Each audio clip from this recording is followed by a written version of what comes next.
Dear IAS, IPS and allied services aspirants, welcome to JWin website. At the outset, let me introduce myself. My name is Kaliamoorthy, former head of the Department of History from Presidency College. I am having more than 20 years of experience in the coaching of the UPSC Civil Service examination. Your preparation towards this examination will make you inquisitive and perfect. Yes. What is the importance of civil services? Around 5,600 IAS officers in various levels. They run the governments both in the states as well as in the center. The IPS officers act as the guardian of law and order. The IFS officers speculate, frame and guide the foreign policy of India. The government may come and go, but the governance is done by the executive.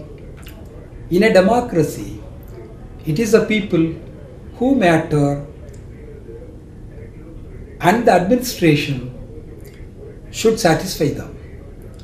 Only motivated officers who make things happen and move nation forward. Mr. Vittal, former IAS officer, only who laid the foundation for the software industry of India. The Avin of Tamil Nadu was brought and implemented fully well by another IAS officer of Tamil Nadu cadre. Mrs. Kiran Bedi did a lot and changed the image of police. Former Foreign Secretary Mr. Sivasankara Menon played a tactful role in the Sri Lankan ethnic crisis. The Right to Information Act was introduced because of the struggle waged by a former IAS officer of Rajasthan cadre of Tamil origin. The tsunami and its aftermath brought to the fore the caliber and dynamism of our officers. Now, India is in crisis. Yes, we need good leaders in all walks of life. Talented, well-motivated, young, male and female officers alone will make India as a superpower. How to choose your optional? Choosing the optional needs intelligence and in proper perspective. Read carefully the syllabus of the optional which you want to choose. First, make sure for the chosen optional, do you have necessary infrastructure, including well-informed teaching faculty? After choosing the optional, no second thoughts. Prepare a list of fundamental books of the chosen optional and purchase them. See the previous year's question papers of preliminary and main level and assess the trend and expectation of the UPSC. Try to fulfill, you will be successful. What about choosing history as an optional? It is an intelligent and a nice decision. It is the subject which deals about you. Above all, it is a popular one.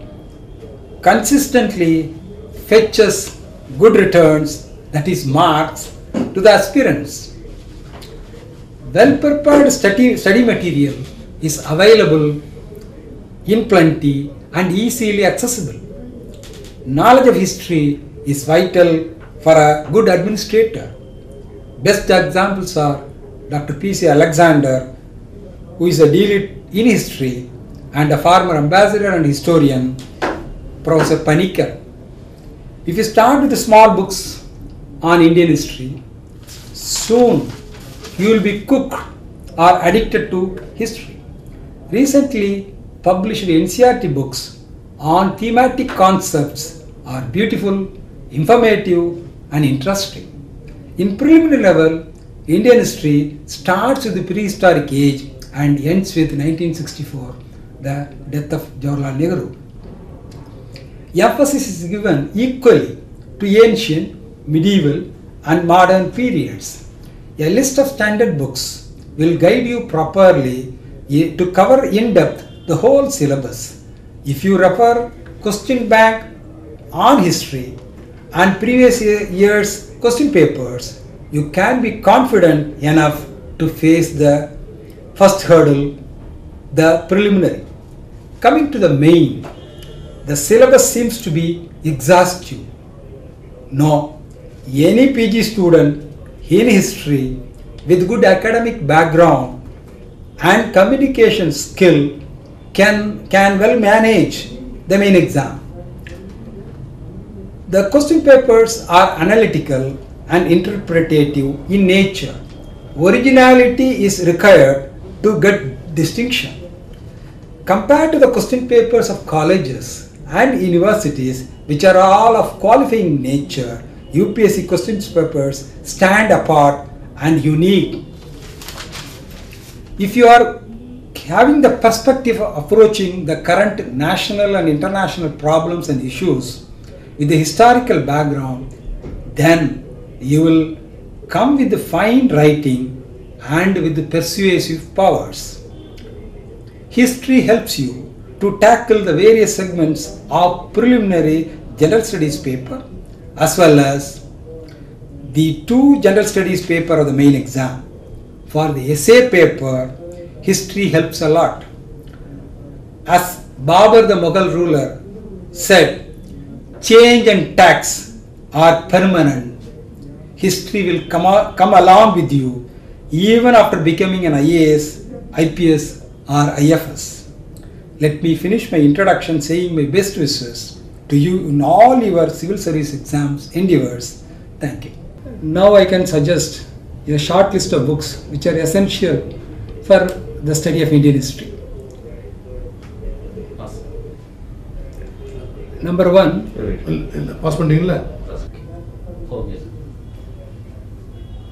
Number one, Roshan Dalal, History of India, Volume 1 and 2, published by Puffin Publishers. Even though it is for children, but it covers very nicely the Indian history. Number 2, A.L. Basha, The Wonder That Was India, published by Rupa Publishers. Then the third one is S.N. Sen, Ancient Indian History and Culture. It is exhaustive. Coming to the fourth, J.L. Mehta, it comprises 3 volumes, An Advanced History of Medieval India, published by Sterling Publishers. Then the fifth one is Grover and Sethi, the publication of Chandan Co. It is on modern Indian history. Very good updated book. Coming to the sixth one, the Professor Emeritus of the Jawaharlal Nehru University, Bipin Chandra, recently awarded with Padma Bhushan, who has written the book Freedom Struggle, published by National Book Trust. Then the seventh one is again by Bipin Chandra. It is India's Struggle for Independence. It is actually written for the Telegraph of the London paper. It gives very good anecdotes on India's independence struggle. Coming to the eighth, Bipin Chandra along with his 2 students. It is a book, India After Independence. It covers up to modern days from the day of 1947. It has been translated into Tamil also now.